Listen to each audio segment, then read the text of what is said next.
মাছগুলো আমি 1300 টাকায় কিনেছি। চমৎকার চিংড়ি মাছ ভুনা। আসসালামু আলাইকুম। আজকে আমরা যাচ্ছি আমাদের এলাকার সবচেয়ে বড় মাছের বাজারে। এখান থেকে আমরা আজকে কিছু মাছ কিনবো। দেখা যাক আমরা কতটা সস্তায় মাছ কিনতে পারি।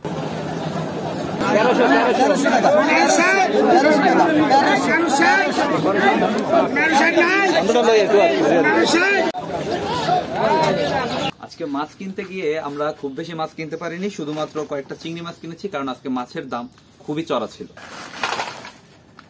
এই মাছগুলো আমি 1300 টাকায় কিনেছি। আজকে আমরা আপনাদেরকে দেখাবো কিভাবে আমরা মাটির চুলায় চিংড়ি মাছ ভুনা করি। তো চিংড়ি মাছ ভুনা করার জন্য আমার মা এখন এই চিংড়ি মাছগুলো ভালোভাবে কুটে দেবে, এরপরে আমরা রান্না করার প্রসেসটা আপনাদের দেখাবো।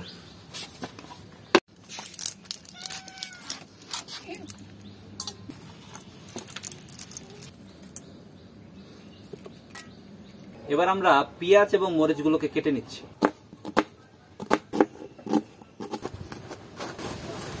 তো চিংড়ি ভুনার জন্য আমরা প্রথমে তেল দিয়ে নিচ্ছি। তেল মোটামুটি গরম হয়ে গেছে, এখন আমাদের দিতে হবে পেঁয়াজ এবং মরিচ। এটাকে আমরা কিছুক্ষণ ভেজে নিব। পেঁয়াজের রংটা বাদামি হয়ে গেছে, এখন আমরা চিংড়ি মাছগুলোকে দিয়ে দিব।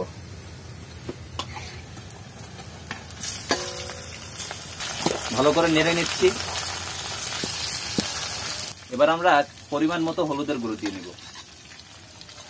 এবার আমরা লবণ দিয়ে নিচ্ছি। সবগুলোকে ভালোভাবে নেড়ে নিচ্ছি। মরিচের গুঁড়ো দিয়ে নিচ্ছি। ঝাল যে যেমন পরিমাণ মতো খান তেমন ভাবে দিয়ে নিবেন। যদি আপনারা বেশি ঝাল পছন্দ করেন অবশ্যই আপনি চাইলে আরো কিছু মরিচ বাড়িয়ে দিতে পারেন। শোন, তোমার কাছে চিংড়ি ভুনা কেমন লাগে? খুব ভালো লাগে। তোমার প্রিয় মাছ কি চিংড়ি মাছ নাকি অন্যান্য মাছ তোমার প্রিয়? অন্যান্য মাছ, চিংড়ি মাছ। সবচেয়ে বেশি কোনটা তোমার প্রিয়? ইলিশ মাছ তোমার ভালো লাগে?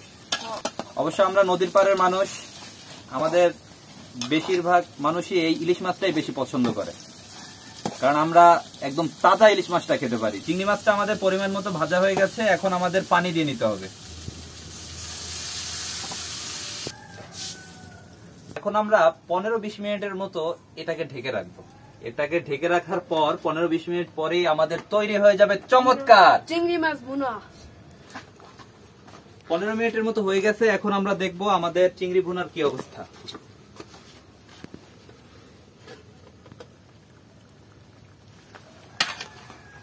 দেখতেই কত লোভনীয় লাগছে।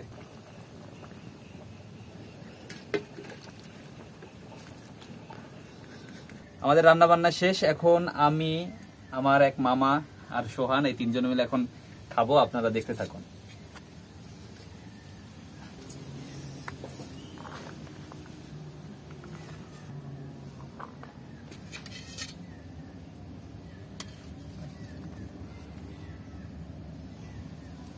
গরম ভাতে চিংড়ি মাছ ভুনার যে স্বাদ অসাধারণ।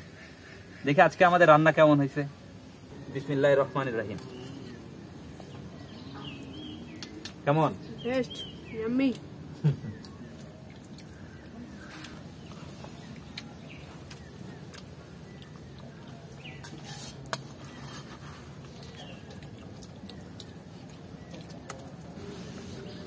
সলমা, বলো তো পারলে রান্নাটা কে করছে? রান্নাটা তো বলবো, রান্নাটা আমি করছি। তাই গ্রামের এমন পরিবেশে আমরা সবাই মিলে এরকম ভাবে খাচ্ছি, খুব ভালোই লাগতেছে। তো আজকের মতো এখানেই বিদায় নিচ্ছি। দেখা হবে অন্য কোনো ভিডিওতে। সবাই ভালো থাকবেন। আসসালামু আলাইকুম।